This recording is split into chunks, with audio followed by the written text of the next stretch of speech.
बिस्मिल्लाहिर्रहमानिर्रहीम। अस्सलाम वालेकुम फ्रेंड। आज हम फैसलाबाद खानवाना के बाईपास में मौजूद हैं और आज हम आपको सालों पुराना कब्रिस्तान दिखाएंगे। तो चलिए चलते हैं कब्रिस्तान देखने। तो फ्रेंड, ये कब्रिस्तान सदियाँ पुराना होने की वजह से काफ़ी बड़े रकबे में फैला हुआ है और जिसकी वजह से इसका आधे से ज़्यादा रकबा वीरान और गैर इबाद हो चुका है। और यहाँ पे करीब जो गांव वाले रहते हैं वो कहते हैं इस कब्रिस्तान में जिन्नात का बसेरा बहुत ज़्यादा बढ़ चुका है और इस खौफनाक और दहशतनाक कब्रिस्तान में जो किस्से वाक़या इंसानों के साथ हुए, गांव वालों के साथ हुए, वो हम आज सर से पूछेंगे। तो चलते हैं सर की जानब और पूछते हैं सर से जाके। अस्सलाम वालेकुम सर। वालेकुम सलाम।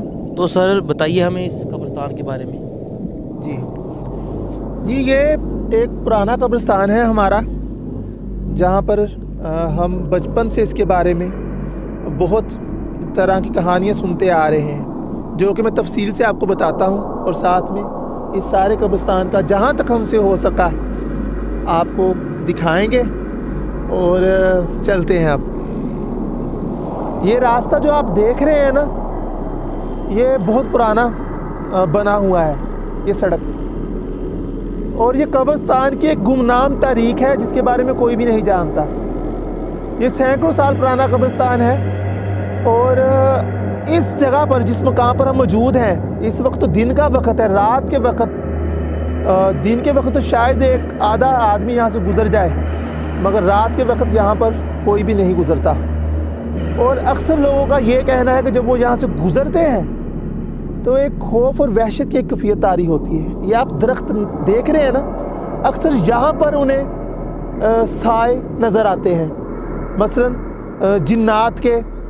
और ये भी कुछ लोग कहते हैं यहाँ पर डाइन और एक चुड़ैल का भी बसेरा है, जिसकी मैं एक कहानी आपको बताऊँगा।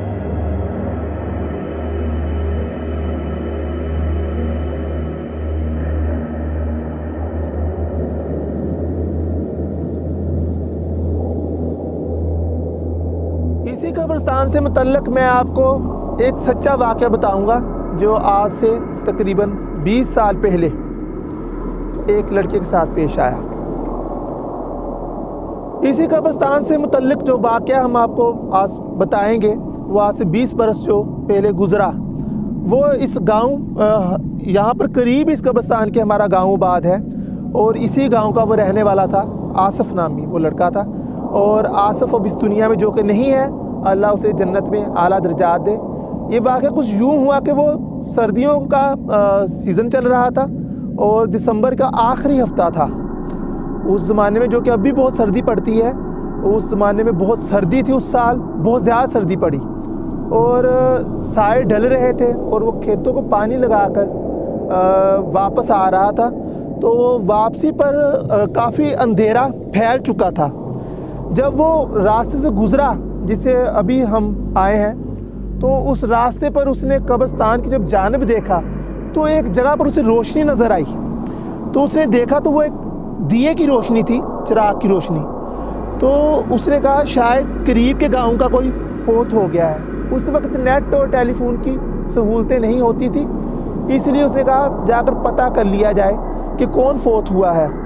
तो जब वो कब्रिस्तान की जानिब आया तो एक खामोशी थी। उस दौर में, जो कि रात के वक्त लोग ज़रूरत के वक्त ही बाहर निकलते थे, आम नहीं बाहर निकलते थे। उसने उस चिराग की जानिब का रुख किया, मगर उसे कोई आदमी उधर नज़र नहीं आया। चलते चलते जब वो उस चिराग के पास पहुंचा तो उसने जो आगे का मंजर देखा, वो एक बहुत ही खौफनाक मंजर था। उसने क्या देखा? उसने देखा कि एक काली चादर अपने जिस्म पर ओढ़े हुए एक औरत बैठी थी और उसका रुख दूसरी जानब था और उसके पास कुछ हरकत कर रही थी। उसने कहा ये आधी रात के वक्त ये औरत क्या कर रही है? तो जब वो उसके पास गया तो उसने जो देखा कि उस औरत के हाथ में एक खंजर था और सामने एक बच्चा उसने के सामने लेटा पड़ा था और वो उसके गले पे छुरी रख के उसे ज़िबा कर रही थी। तो जब उसने ये मंजर देखा तो उसने उससे पूछा कौन हो तुम। तो जब उसने अपनी पीछे की तरफ उसकी तरफ अपना चेहरा किया तो आसफ़ के वहाँ पर एक जो मंज़र भयानक देखते हुए वो अपने आप में नहीं रहा, क्योंकि वो मंज़र ही इतना खौफनाक वहशतनाक था कि उस औरत का आधा चेहरा जो था उस पे हड्डियाँ थी और आधे चेहरे पर गला सड़ा मांस गोश्त वगैरह और आँखों में स्याह गड़े थे। और ये मंज़र देखते ही आसफ़ ने एक बुलंद चीख और पुकार शुरू की और भागना शुरू किया। और जैसे ही वो चलते चलते कब्रिस्तान से बाहर पहुंचा तो एक तो सर्दी थी, मगर सर्दी में भी उसका सारा जिस्म पसीने से भीग चुका था। और वहाँ पर आते ही दिल की धड़कन बढ़ जाने से और खौफ और वहशत से वो वहाँ पर बेहोश हो गया। तो जब गांव में उसके घर वालों ने कहा कि अभी तक आसफ़ नहीं आया, कोई रास्ते में हादसा वगैरह ना हो गया हो, कि क्या वजह है कि आसफ़ अभी तक घर नहीं पहुंचा, तो वो उसे ढूंढते हुए उस मकाम पर पहुंचे जहां पर आसफ़ बेहोश पड़ा था। वो उसे उठाकर घर पर लेकर आए। तो जब घर पर लेकर आए तो उसे होश में लाया गया तो वो उसी खौफ की कैफियत में कांप रहा था। तो घर वालों ने पूछा क्या हुआ आसफ़, तुम घर में हो, क्या वजह हुई कि तुम बेहोश हो गए, क्या तुम कोई डर गए थे वहाँ पर कब्रिस्तान के सामने? तो फिर उसने मेरे साथ आप बीती हुई सारी कहानी बताई। उसके बाद आसफ़ को 3 दिन तक सख्त बुखार में मुब्तला रहा और बाद में आसफ़ का ये मर्ज़ था, वो रात को सोता नहीं था। जब भी वो सोता था उसे उसी डायन का चेहरा उसकी आंखों के सामने आ जाता था। तो फिर उसके घर वाले मेरे वालिद के पास आए तो उन्होंने कहा कि शाह साहब आप हमें कोई नक्श वगैरह दें, आसफ़ के साथ ये वाक़या पेश आया। फिर मेरे वालिद साहब ने उसे नक्श दिया। तो तब हम इसी गांव में रहते थे। उस वक़्त इस गांव में इतनी सहूलतें नहीं थी, ये जो बाईपास हमने आपको दिखाई है उस वक्त ये नहीं थी। और यहाँ पर ज़िंदगी में गुजारने में काफ़ी मुश्किलात का सामना करना पड़ता था। उस वक्त हम स्टूडेंट थे, यहाँ पर हमारा स्कूल मिडिल तक है, हम वहाँ पर पढ़ते थे। मगर जब हमने पढ़ाई अपनी मुकम्मल की गांव में जहाँ तक था हमने पढ़ा, तो बाद में हमें उसके लिए शहर जाना पड़ता था। तो शहर जाने में हमें काफ़ी दुश्वारी मुश्किलात पेश आती थी। उस वक़्त बस स्टॉप यहाँ से बहुत दूर था, तकरीबन 3 मील के मसाफत पर था। हमें वो फ़ासला तय करने में बहुत मुश्किलात का सामना करना पड़ता था। जैसा कि हम फजर की जो अज़ान थी वो रास्ते में, जब हम स्कूल में पढ़ने जाते, कॉलेज में जाते, तो रास्ते में हमें वो पढ़नी पड़ती। तो वालिद साहब को दफ्तर आने जाने में काफ़ी मसाइल थे और जब ख़ास तौर पे जब बारिश होती थी तो काफ़ी मसलों का हमें मसाइल का सामना करना पड़ता। तो फिर वालिद साहब ने सोचा कि अब हम शहर चले जाएं। फिर उसके बाद वालिद साहब मुझे हमारी सारी फैमिली को शहर जाकर शिफ्ट हो गए। उसके बाद हम गांव की गमी खुशी या छुट्टियों में गांव आते थे। तो जब हम गांव पहुंचे तो हमें वहां पता चला कि आसफ़ अब इस दुनिया में नहीं रहा और सड़क क्रॉस करते हुए ट्रक की टक्कर से उसकी मौत हो चुकी है। तो हम उसे घर अफसोस करने गए, मैं अपने वालिद साहब के हमराह था। तो मेरे वालिद ने पूछा कि ये हादसा कैसे हुआ, तो उसने सारा ही वाक़या बताया कि आसफ़ का साथ ये वाक़या कैसे पेश आया। मगर उसी सफ़ पर लोग ये भी बात कह रहे थे कि आसफ़ को डायन ने मारा है। तो जब डायन का ज़िक्र सुना तो मेरे वालिद ने फिर आसफ़ के वालिद से सवाल किया कि जो मैंने उसे नक्श दिया था तावीज़ बनाकर उसकी हिफाजत के लिए, वो आसफ़ के पास उस वक्त मौजूद था। तो उसने बताया उसकी फौतगी से 15 दिन पहले गर्मी ज़्यादा थी और वो नहर पर नहाने गया और नहाते नहाते वो तावीज़ से गले से उसकी जो डोरी थी वो टूटकर नहर में बह गया। तो वालिद साहब ने फिर ये कहा कि वो तावीज़ आपने क्यों नहीं बनवाया? तो फिर उसके वालिद ने कहा कि हमने कहा था आप छुट्टियों में आएंगे तब हम बना लेंगे। तो ये है इस कब्रिस्तान के मुतल्लक एक सच्चा वाक़या। ऐसी बहुत सी कहानियाँ बताई जाती हैं।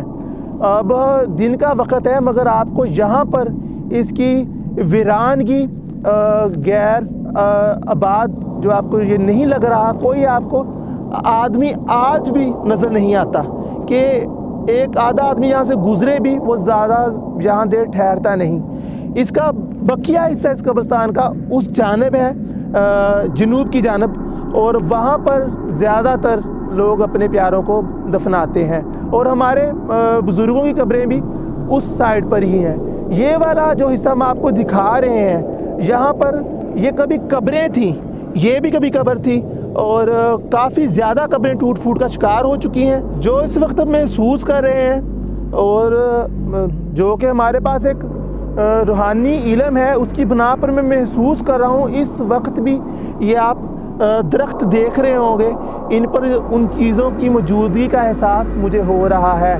तो ये कहना दुरुस्त होगा, ये कब्रिस्तान सख्त आसेब का शिकार हो चुका है। और यहाँ की कब्रों के आप हाल देखें, वो कब्रें देखें, उसकी ईंटें जो हैं उनकी खस्ता हाली देखें, काफ़ी ज़्यादा टूट फूट का शिकार हो चुकी हैं। ऐसी बहुत सी आपको कब्रें मैं दिखाऊंगा जिनमें गड़े हैं, और उनसे ये बात तो पक्की है कि उनके हमजाद वगैरह इसी कब्रिस्तान में घूमते हैं और इन्हीं रास्तों से वो जाते हैं। चलें जी, आगे आपको मैं बताता हूँ।